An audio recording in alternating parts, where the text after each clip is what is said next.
Hi, I'm Richard Rogers, and I absolutely hope that you enjoy today's spiritual message. You know, we at Unity of Phoenix Spiritual Center are committed to helping people live better lives. We're going to provide you tools over and over, spiritual tools that allow you to live your best possible life. And if you want to leave a donation to continue to allow the work that we do to support other people just like you, we say thank you. Thank you for your generosity, because this ministry is committed to making the world a better place.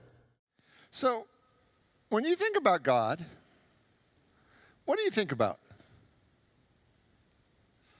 Like, what do you think about when you think about God? Because I believe that thinking about God is actually a statement of our belief in God. Because I don't think atheists spend a lot of time thinking about God. True? Like, that seems like a logical jump, right? They might spend a lot of time trying to think about how to disprove God, but I don't think a bunch of atheists sit around the room and say, let's think about God together, right? That there's something that happens when we come together, or even in our own personal life, that thinking about God is an acknowledgement of God. When you think about someone that you love and you care about, it really is to acknowledge who they are in your life, how they have made a difference, how they've supported you, how they've loved you, and so we think about them as a way of acknowledging how important they are to them, how special they are to us. And so tonight, what I want to do is I want us to conclude this series. We've been doing this series on mastering money. And the premise of the series is, as we serve God, we want to serve God in greater and greater ways, and we want money to be serving us in greater and greater ways. True? That's been the whole premise. Serve God, let money serve you, right? That the focus over and over again is on God, and as we put God first, then everything follows. Seek ye first the kingdom and its righteousness, and everything else will be added unto you. So the idea is, over and over again, when you put the focus on the most important thing, then everything else you need is provided. So on this last talk, I want to talk about acknowledging God. And I thought where I was going to go when I come up with my talk titles a couple months ahead, I thought I was going to talk about gratitude. And then I did I think a really good gratitude talk a couple weeks ago on a Sunday morning on the 5 prayers. And I kind of said everything I had to say. And that rarely happens for me. Like, I love my job because I have this 20, 25 minutes every week, and I get to be as creative as I can be what I do with that 25 minutes, and I get to just play with it as just pure creativity. And so I thought I was going to talk about thanking God, and I think I don't have anything left to say. So if you want to hear my best talk on gratitude, go get the series, The 5 Prayers That Will Change Your Life. And that one I talked about 3 things. I talked about counting your blessings. I talked about giving thanks for even the hard times, because giving thanks for the hard times reminds you that you are greater than the events of your life. And I also talked about giving thanks as the highest form of faith, because Jesus gave thanks before anything in the outer changed. And so when we give thanks for answered prayer, it is the highest level of faith, because it is our acknowledgement that will absolutely receive everything that we pray for. And some of us get a little concerned about being that forceful or that committed to praying a prayer and knowing it's done. And so I did a talk on that. So go get it. Go do that. You can even get it online. You can see it. So as I thought the last couple of days, so what do I still need to say about acknowledging God? And the thing that really speaks to me about acknowledging God is the infinite mind of God is all around us. True? The infinite presence of God is all around us. But when we don't acknowledge it, right, then we don't always get to be blessed at the highest level, right? And so then the question became, so how do we get blessed? How do we download the greatest level of good into our life? And I thought of a dumb joke, and I'm going to tell it. And I know that the other Richard is in charge of jokes, and they don't use, and especially bad ones, right? And they don't usually let me do this, but I'm launching into it, all right? So the long story, guy climbs a mountain. He's looking for his enlightened teacher. He's looking for his guru. He's looking for an enlightened soul. He goes to the Himalayas. He hears that the supreme guru is in this cave at the top of the mountain. So he climbs up, does all this thing. He falls. He cuts himself. He's bloody. He's a mess. He climbs. He climbs. He gets to the top. He gets to the cave. He finds the enlightened guru. And he asks the enlightened guru, what is the meaning of life? And the enlightened guru scratches his chin and says, teacup. And he said, teacup? I spent a week climbing into this cave to find you, to hear you're the most enlightened guru, and teacup is it? And he said, that's all I got. Right? That's the whole joke, right? That's the whole joke. And the reality is, we tend to have these questions in our soul. I know it'll get funnier because it's so stupid.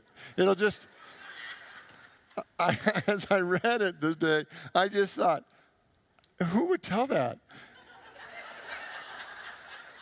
I said, Richard M. wouldn't even tell that joke, right? And I realized, I would tell that joke, right? And the idea is that we want somebody else to have our answer, true?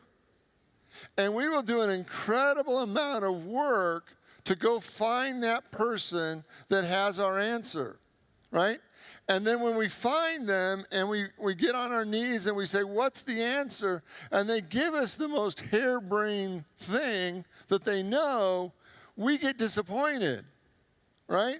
Because we know in our heart and our soul, it's not our answer, that we've already known our answer. We always knew our answer, right? But there's something in our soul that must ask the question, right? And that's what I want to talk about tonight. I want to talk about the question that your soul is asking, because in the asking of the question is how your soul downloads the infinite mind of God. And the question that you ask can either be helpful or very unhelpful. Like, how many of you have ever asked the question, why is all this bad stuff happening in my life? Right? Now, do you really want the universe to answer that question? Right? It's like, well, that's not really the question you're wanting to know the answer to. But when we ask a bad question, we get weird answers because the universe loves us so much. The universe wants to try to answer our questions, so it's not helpful. Like, why can't I always pay my bills? It's like, do you really want to know that? Or why can't I find a great date on Friday night? Do you really want to know that, right? That there's another question that's actually a better question that's underneath your question. And what if tonight you got to your soul's question?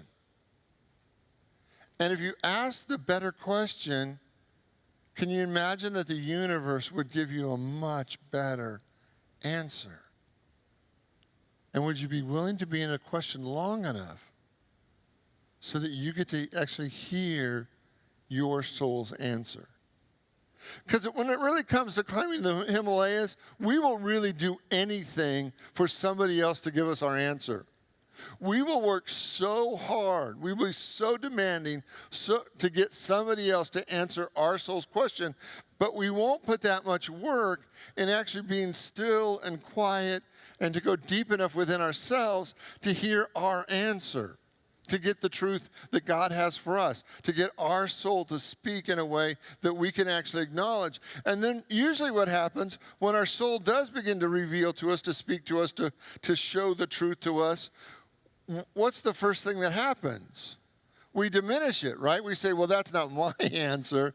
No, can I get a second opinion? Like, is there another soul that I could talk to? Because I don't want that answer. That's not my answer. I'll tell you what my answer is, God. Here, say this, right? See? When I don't tell jokes, I'm much funnier, right? So the whole thing tonight is if your soul could only ask one question. If you only got one question in this moment in your life, what's the question that is important enough, that is deep enough, that is powerful enough, that would take you to a higher level of truth that would change everything. That interests me. Because I'm interested in you not just dancing anymore around the edges of your life, not just being so involved in the drama and the events of your life, but actually going straight on and actually asking the question that is the most important to you and letting the universe reveal it in such a way that you can actually move your life forward in a more powerful and maybe even a more transformative way because you had finally the courage to ask the soul the question that maybe your soul came to ask from the beginning. And what if you were willing to embrace that question in such a way that it really took you to new ground? That interests me. Because to really be in service to God at the highest level, there's a part of you that really has to be willing to ask the question, what would that look like? If I could change the world from my little point, from where I am on the planet right here, right now, what would that actually look like? If I could make the greatest difference to my family, to the planet, to this community, this church, what would it actually look like? And actually stay in that question long enough until you absolutely know that you know that you know that you know the answer that God has for you. So what's your question?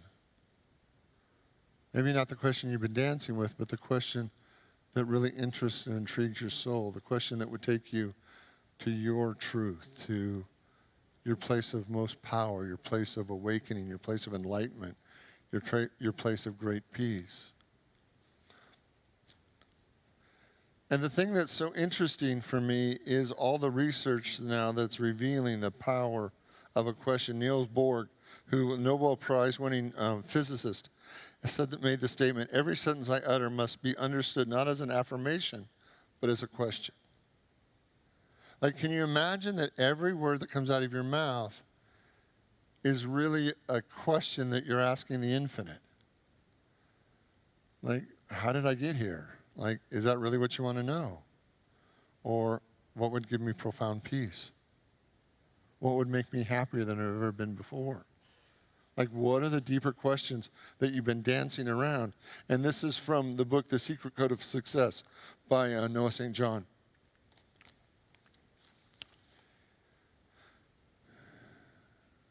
He said, the shower that changed everything. The night before, I'd been looking around my dorm room and realized that I posted lots of sayings, affirmations around the room to make myself feel better. If you've read a self-help book or been in a success seminar in the past 40 years, chances are you've heard an affirmation. Why? Because nearly every tradition and successful teacher teaches affirmations. As you know, an affirmation is a statement of truth that we want to be true in our life. So, example, a traditional affirmation may be, I am healthy, and wealthy. I'm good enough. I'm rich. Since I didn't feel that way, I studied the traditional literature over and over again. Then in the morning, I took the shower, my mind wandered, and I began to ask myself a different question. If I've been doing all these affirmations for all these years, how come my life still stinks? And that's not quite the word he used. If you've been saying all these positive statements to myself for years, how come I still don't feel good about myself? If there is a better way to live my life and better beliefs, why isn't, after all these times of making affirmations, I don't feel it in me? And he said what he began to explore was not the affirmations of truth that he'd been saying, but the questions that were deeper in his soul that his soul wanted to know the true answers to. And now, I'm not going to make a case tonight that affirmations don't work. But what I am going to say is if you do an affirmation and you're just focusing on the surface of who you are, you're not going to get profound changes because the surface in you isn't where you want to speak an affirmation from. It needs to be from your heart and your soul, and it needs to be a declaration of who you're moving into the world to be. But the question that we ask ourselves is, but what's the question that your soul came to answer in this life? See, I really believe that every soul comes into this world with a question or a thing that they came to experience or to know or to be about. And that we actually know what it is that we came to be about. And when we're actually clear on what the question is, we can actually begin to voice the question in such a way that the universe can remind us of the thing that we know if we just clear away all the drama and the confusion and acknowledge that God is right there. That there is actually something that your soul came to be about. And I think it's incredibly helpful to actually know what that is. Because you can do 60, 70, 80, 90 years just dancing on the surface, just playing at the edges of your life. Or we can go to the depths of who you are and ask the question that you came to ask. Sometimes I find the most amazing things on the internet. One of them is from a gentleman named Nikolai Gravoskatsky. And I'm probably butchering his name. He is the owner and CEO of Simple Capacity. He's a 23-year-old who lives in Macedonia. He's an ex-kickboxer working ever since on, he loves motivation, inspiration, self-determination, and unique individuals. He wrote this blog, seriously, on reflective thinking. And it's actually genius.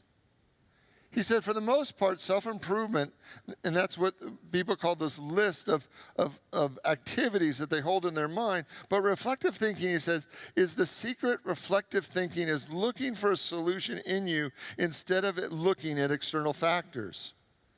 Many of you will say that being self-focused is narcissistic and can be a destructive force for us and the people around you, but it's not true. The matter of fact, psychology research shows that it's a critical component in positive life changes. It's a variety of theories called self-regulation emphasize this change requires two things: a goal and the awareness of where you currently are right now. And the long and the short of it is that you have to know where you're going or you don't end up anywhere. And then he talks about this 2-hour rule. According to some experts, 2 hours of reflection, thinking about a solution for every problem.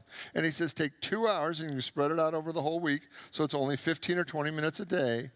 Inviting deeper, more profound questions changes everything, right? 23 years old. And then he gives you a list of questions. And I'm going to share 3 of them with you. He said, how can I speed up the process from where I am now to where I want to go, right? So what if you spent 20 minutes a day entertaining deeper, more profound questions? Do you think you could access a higher level of good than you're accessing right now? If you gave yourself 20 minutes just to be still and listen to the infinite with a good question, can you imagine that your life could reorganize, that any question that you have could actually be dropped in to those 20 minutes of quiet? So he goes on and says, or the other 2 questions are, what big opportunity am I not pursuing that potentially could change everything? What small thing would produce the disproportionately larger impact in my life? He said the bottom line, it's a brutally honest, and every trivial thing that we did yesterday and the day before and the week before, the average Joe could spend 2 hours on social media, 15 to 20 minutes a day to solve the biggest problems in your life is not too much to ask. He goes on. Believe me, if it's true, the solution is within you. Make sure to write everything in a notebook, because that once that idea becomes physical, even in a written piece of paper, magical things begin to happen. See it for yourself. Now, as what begins to happen when I have an idea is then one of my coaching clients yesterday sent me this article, this website from Al Gregerson, for the Executive Director, MIT Leadership Center, and the Senior Lecturer at MIT Sloan School of Management. And he has an expertise in crossing all denomination on innovative leadership. Asking the right questions cuts across all of his work. He challenges organizations and individuals to question the way they think and act to build a better, more creative world. Okay? His process. He says, I want you to pick one problem in your life. Whatever it is, one problem in your life. Everybody have at least one problem? Right? One problem in your life. He said, I then want you to invite 2 or 3 people who know you well, close friends, family members who know you well. He said, when I do it with an organization, I invite all the key people around that problem, so leadership team, whatever, to sit around. And then what we do is we come up with 40 of the most important questions that we can come up with around that issue. He said, we try to solve problems before we get to the right question. And he said, if you don't get to the right question, if you don't get to the most important question, the answer that you create may be right at some level, but it's not at the core going to change the reality that you're living in. But if you get to the right question and you are willing to be in the question long enough, you can actually get to the question that changes everything. And if you tell yourself the truth, you know that there's some challenges and problems that you've been dancing with that you haven't been willing to really ask yourself the most important question that would really change everything in your life. And until you ask yourself the most important question, you never really get to the life that could be. You never get to the possibility. So he says, okay, so what's the one problem? Pick one problem, come up with anywhere from 25 to 40 questions, and then pick the 5 most important questions. And answer those and tell yourself the whole truth. Well, that sounds scary. Right? But tell yourself the whole truth. And then by asking yourself a new question, you get a new reality. Jesus said, you will know the truth, and the truth will what? Set you free. But to know the truth, you have to be willing to go into the process. Anybody ever study Socrates? The Socratic method is the idea that if you ask people questions, they actually know the truth, right? And that a great question actually reveals a higher level of truth than telling people the answer. How many people have ever had somebody in your life who would be glad to tell you the truth about you? Friend, family member, spouse, ex-spouse, right? We have a list of people that would be happy to tell us the truth about us, right? It's not always helpful. But if somebody asks us a great question that causes us to really begin to internalize that question, we begin to come to an answer that changes everything.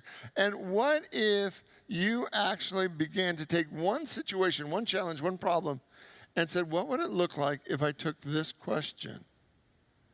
And then I began to ask questions around that problem, that challenge, that problem.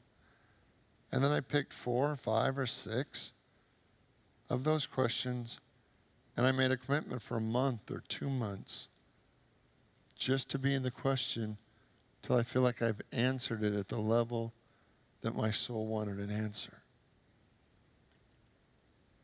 Can you see that there's more wisdom within you than you've ever really touched?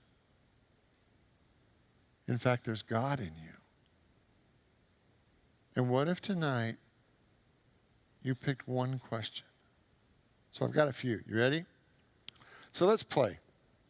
Okay? Say the problem is, what is my limit what limits me in my income?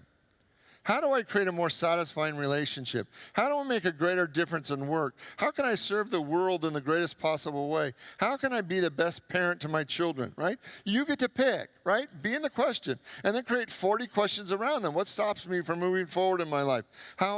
When have I been the happiest at work, and why? And what would it take for me to create a 6-figure income? Whatever that is, right? And then you prioritize them, and then you begin to move forward in your life based on a question. So I've got 5 questions for you tonight. And you can decide. I'm going to post them on Facebook so you don't have to write them down. But I got 5 questions for you tonight. And I want you to entertain them as a possibility for you, right? Because I believe that any one of these questions, if you really take them on, and they may not be your questions, but they may spur you into your question, right? The first one. What is the greatest gift I could give the world? / my family, my children, my community. How could I serve God in the greatest possible way, make the most money, and be the happiest? Right? What is the one thought that limits my life the most? What is my next step in expressing my soul? Or who does my soul want me to be now? In 5, if I made one change in my life, what would make the greatest impact? So here it is. You ready? I know it would be so much easier if I could give you a handout and say, this is your answer. I would love to do it. I would love to be that smart. I would. I'd love to be able to, you come, I give you a little 3x5 card and say, this is your answer. Good luck, you go do this, right? Thank God, God didn't make me that smart. Right? But what I know to be true is that there's a question that your soul came with, that was written in your soul before you came into this world. And the more that you begin to ask that question, the more everything in your life begins to line up with a higher truth, a greater possibility. And the problem is sometimes we're trying to answer questions that aren't our questions. It's not what our soul came with. And we keep thinking if we get the right answer, we're going to be happy, but it's never going to be our question. So it may be somebody else's question. It may be a valid question. It may be a wonderful question. It's just not your question. And I'm just interested in you being about your question.